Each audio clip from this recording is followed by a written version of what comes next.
Thank you so much for joining us for CBN NewsWatch. I'm Ephraim Graham. Ahead today, Republican Liz Cheney facing a tough primary in Wyoming. Since she's been vocal in her position against former President Donald Trump, some say this could cost her this election. Polls show she is behind, and I would not be surprised if she gets knocked out. There's a growing number of violent crimes hitting America's cities. With crime and violence escalating, with our communities under siege and under attack, our best march at this moment is not against law enforcement, but it's with law enforcement. See how law enforcement is working to build safer communities. Monkeypox is growing around the world and right here in the United States. We'll take a closer look at how it's spread and what's being offered to further prevent spreading. Fallout from domestic violence. This woman suffered at the hands of a violent boyfriend. Him pounding my head against the cement. He had a pole. It was like I don't know, it was like that long. And he hit me on the head, especially the back. We'll take a look at the effects of domestic abuse on the body, and then later, we sit down with award-winning author SOPHIA Nelson as she talks about the importance of self-care. All these stories and more are coming up next from the CBN Newsroom. This is CBN NewsWatch. And we begin this half hour with Republican Liz Cheney facing a tough primary today. The Congresswoman has been in the spotlight for her leadership role on the January 6th committee and the public position she's taken against former President Donald Trump, and it could cost her her seat back home in Wyoming. CBN News Capitol Hill correspondent Matt Galka is on the story this morning. Polls are not looking good for Liz Cheney, although she brings a lot of name recognition and family history in today's primary battle. In this case, that could possibly help with an unlikely source of votes: Democrats. And on January 6th, Donald Trump turned their love of country into a weapon against our Capitol and our Constitution. Representative Liz Cheney has been front and center much of the summer. She's been vocal as one of two Republicans taking a lead role in key January 6th hearings and steadfast in her belief that Trump bears responsibility for the January 6th riots and should be disqualified from holding a political office ever again. I will do everything I can to ensure that the former president never again gets anywhere near the Oval Office. But the backlash over the criticism has put her re-election bid in jeopardy. There is no rhino in America who has thrown in her lot with the radical left more than Liz Cheney. Terrible. She has gone crazy. Trump's backing Cheney's main primary rival, attorney Harriet Hageman. Analysts see a huge uphill battle for Cheney. Polls show she is behind, and I would not be surprised if she gets knocked out. Cheney's keeping up the fight by bringing in her father, former Vice President Dick Cheney, for an attention-getting ad in the days leading up to her primary. There has never been an individual who is a greater threat to our republic than Donald Trump. He tried to steal the last election using lies and violence to keep himself in power after the voters had rejected him. He is a coward. Even if Cheney's message about rejecting Trump doesn't stir Wyoming Republicans, it's an unusual appeal to Democrats, who can cross over Tuesday given Wyoming's rule allowing a relatively easy party switch for voters. And I'm a perfect example of how her behavior in Washington has helped her, because she is, without asking for my vote, has convinced me that she is, without question, the best candidate to continue her career as a House of Representatives member. Analysts are skeptical that Democrats could make up the gap for Cheney, as the University of Wyoming poll from last week has her trailing by just under 30 points. Matt Galka, CBN News. Major American cities face a perfect storm. Violent crime is growing, and law enforcement agencies are struggling to keep officers on the job. In an unprecedented move, police departments are bringing faith to the front lines, working to build stronger and safer communities. CBN's Brody Carter brings us this story. 1786.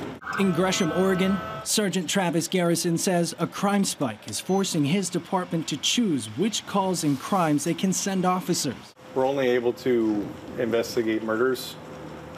We'll routinely respond to shootings, but if the person is going to survive, we are not going to follow up on that. Triaging or prioritizing first responders is becoming commonplace. In Philadelphia, police disbanded its abandoned car unit, while in Los Angeles, police cut their homeless outreach and animal cruelty teams. This is going to take years for us to recover from, and my hope is that the people that I work with, that they stick it out.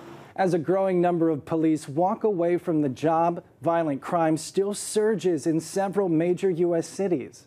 As a potential solution, departments are now turning to houses of worship. They're hoping faith will help reduce this trend. That there is a power greater than ourselves that is in control. Tuesday, more than 25 law enforcement groups joined prominent faith leaders on Capitol Hill, inviting communities to participate in the National Faith in Blue Weekend. Dr. Reverend Markle Hutchins, head of Movement Forward, started this event about 5 years ago in Atlanta. He knows firsthand that one weekend can spark change. With crime and violence escalating, with our communities under siege and under attack, our best march at this moment is not against law enforcement, but it's with law enforcement. And that's what faith-based communities are positioned to do. In early October, Faith in Blue will seek to reinvigorate police-community relations through town halls, peace walks, picnics, and other activities nationwide. That's what this is all about. It's all about activating local communities to raise the voices of the silent majority. Chief Patrick Ogden sees these partnerships as key to building stronger and safer communities. Policing is much greater than law enforcement. The enforcement piece is just a piece of what we do, and we can't arrest our way out of this problem. So we really need to collaborate with leaders in the communities to try to do educational programming, outreach, try to build that trust so people report crimes in a timely fashion so that we don't just have crime going on and on and on. Brody Carter, CBN News.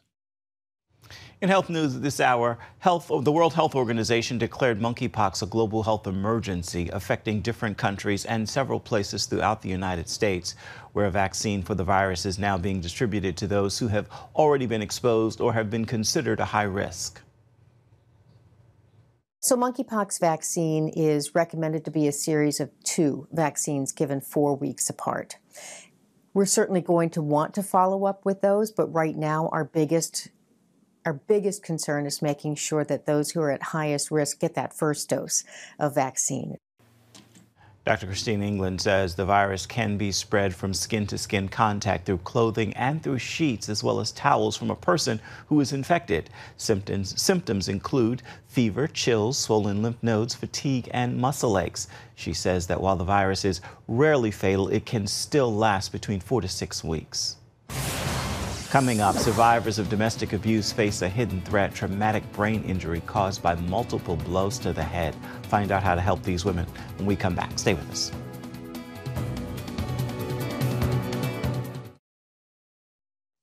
Hit in the head 20 times a day. That's what one battered woman suffered at the hands of her violent boyfriend. 20 years later, she is not only carrying the emotional and physical scars, she's also suffering from traumatic brain injury. And she's not alone. Medical reporter Lori Johnson shows us on this largely overlooked fallout from domestic abuse. Like many domestic abuse victims, Paula Walters has been hit in the head more times than she can count. Him pounding my head against the cement. Often many times a day. He had a pole. It was like it was like that long. And he hit me on the head, especially the back. Although Paula left her abuser 20 years ago, an MRI showed extensive brain damage. Like, he still controls my life very much. And my life might end early because of him. About 15 years ago, doctors discovered football players who suffered repeated hits to the head often developed the brain disease CTE, chronic traumatic encephalitis. Now, researchers are taking a closer look at domestic abuse victims to determine whether they too may have CTE or other types of brain injuries. These diseases can cause personalities to change, steal memories, and lead to early death. Repetitive insults to the brain accumulate, cause damage to the brain, and then trigger a neurodegenerative disease that then progresses over time, even in the absence of further insults. CTE can also occur in people who have never suffered a concussion. Unfortunately, at the present time, we have no way to definitively diagnose CTE in living persons. The only way to determine CTE is to examine a person's brain after their death. Scientists have confirmed CTE in the donated brains of over 1,000 people, mostly football players, who exhibited symptoms while they were still alive. Forgetfulness, the changes in behavior, the changes in mood, the changes in personality, and often aggression, violence, homicide, suicide, and the like. Center doctors have also confirmed CTE in a small number of brains from battered women, mainly due to lack of access. Intimate partner abuse or domestic violence, where we have far fewer individuals who donated with this type of a background, so we're in really urgent need. We have to start connecting domestic violence and brain injury. Rachel Ramirez, one of the few researching this connection, believes helping victims begins with raising public awareness. The first people that they reach out to when they're struggling with abuse, it's not us. They're not calling our hotlines. They're talking to your viewers. They're talking to their friends. They're talking to their family. They're talking to their pastor. Recognizing the risk of brain injury from abuse could potentially motivate more victims to leave dangerous partners, get medical attention, and stop blaming themselves for the symptoms they're experiencing. Domestic violence victims have often attributed that to either a psychological issue, to there's something wrong with me, to I'm stupid, I'm crazy. Some domestic abuse shelters are beginning to get involved. And we do assessments for every woman that comes into our program and ask her some survey questions to see what types of injuries she's had or symptoms she's had. Questions about physical health, such as do you experience headaches, dizziness, vision problems? Also, mental health. Are there problems with memory, concentration, staying organized? And emotions. Are you confused, irritable, nervous? Counting the number of domestic abuse victims with brain injuries is difficult. Many choose to suffer in silence, and those who seek medical treatment often minimize their injuries or lie about how they got them. Sometimes women carry so much shame they don't want to tell anyone. It's embarrassing. Like, the damage is done. I don't get to take a pill and have it better. While treatments are limited, some brain injuries can get better, especially when identified early. Some things that help are lots of rest, a healthy diet, and most of all, avoiding future head injuries. Lori Johnson, CBN News. If you or someone you know is a victim of domestic abuse and in need of help, call the National Domestic Violence Hotline. You can do that 24/7, 800-799-7233. And just a reminder, you can catch Healthy Living with Lori Johnson on the CBN News Channel tonight at 8:30 Eastern. You can also download the CBN News app and watch it when you choose. Still ahead, acclaimed journalist Sophia Nelson joins us to offer lessons that will guide you on a path toward true and meaningful self-care. Stay with us.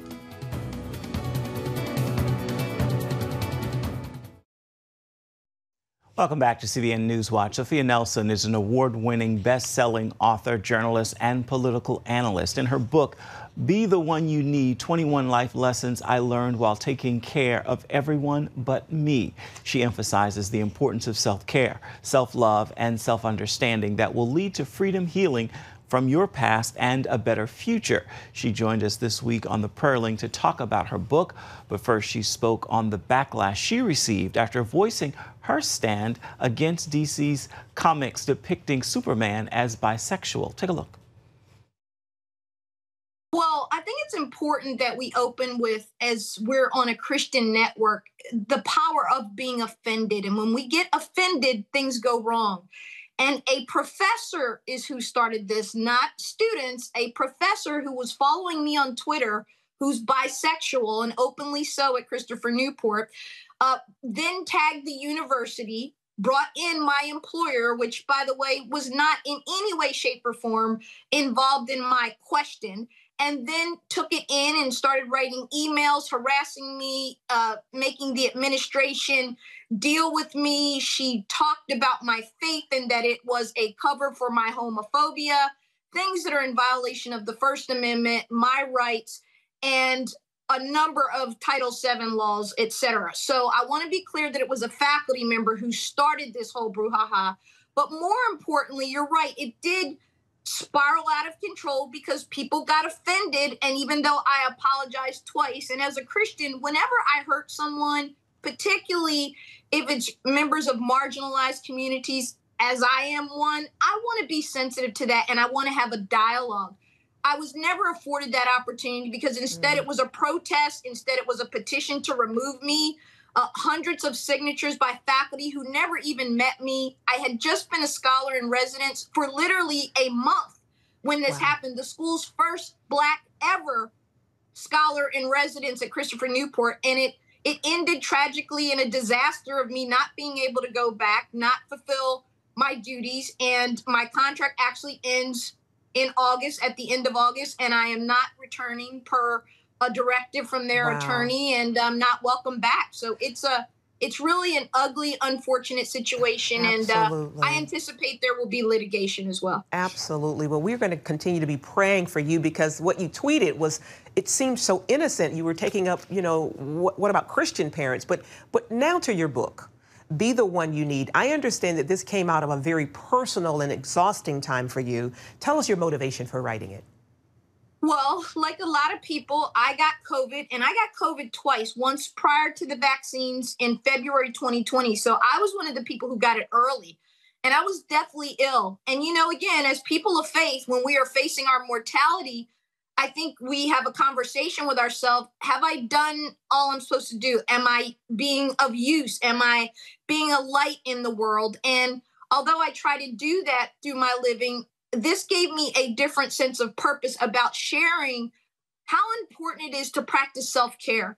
And I think those of us in the body of Christ don't do a great job at this. Jesus is our wheel. He's our director. He's our source of strength. He always should be. However, it doesn't mean we have to be dumb, right? And not do the practical things to take care of ourselves, like resting, like having true and meaningful reflection on how am I living my life? What do I want? What do I need? And how am I feeling? And I don't think we dig deeper, Charlene. And I think we need to do that because we're all exhausted. We're all irritable. These devices have worn us out. Social media is an ugly place to be. It's bad for our mental health.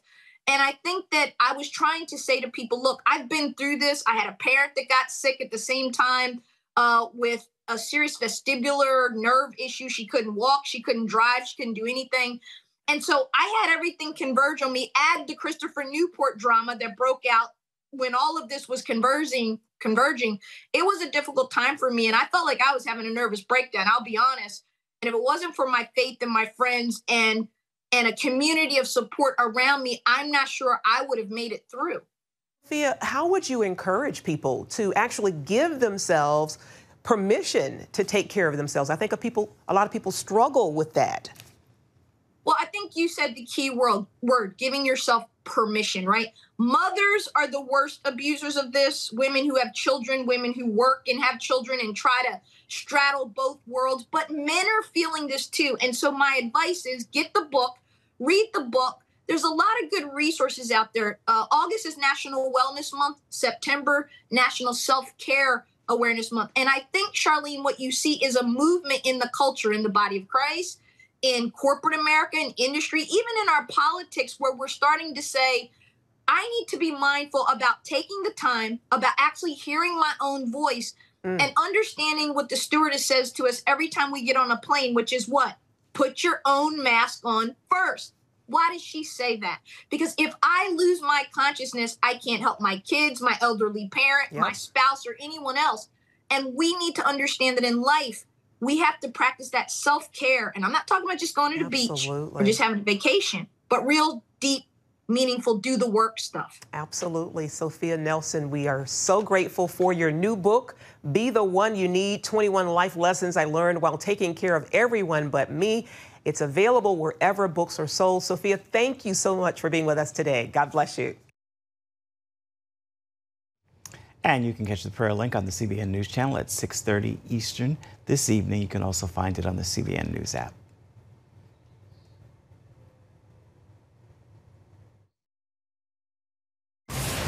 Coming up, America's team is off to the Little League World Series. We've got more on the historic team's win when we come back. Stay with us.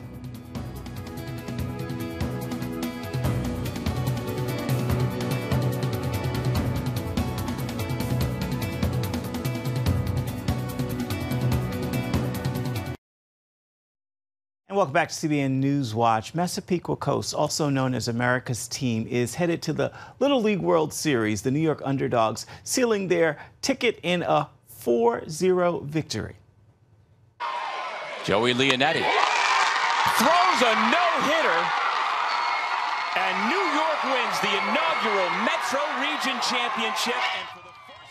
The big win marks the first time Massapequa has reached the championship, and the Cyclones are the first Long Island team to reach the World Series since 1978. The Little League World Series kicks off on Wednesday with the Long Island team taking the field on Friday. Time now for your Tuesday Tweetable. Here's a thought I hope will bless you, and you will in turn bless others by posting, tagging, tweeting, and sharing it with those who follow you. The vision and dream God has given you is for you. Others may not believe or understand, but God is not asking them. He's not calling them. No matter how close they may be to you, He's called you. Trust Him and get to work. Not everyone, and sometimes no one, will understand. That is going to do it for this edition of CBN NewsWatch. Remember, you can always find more of our programs on the CBN News channel at any time. You can also find them online at cbnnews.com. We hope you'll join us again right back here next time. Thank you so much for watching. And remember, you can email us, newswatch@cbn.com. We certainly would love to hear from you. We look forward to seeing you right back here, same time tomorrow. Make it a terrific Tuesday, and join us right back here Wednesday. Goodbye, everybody, and God bless.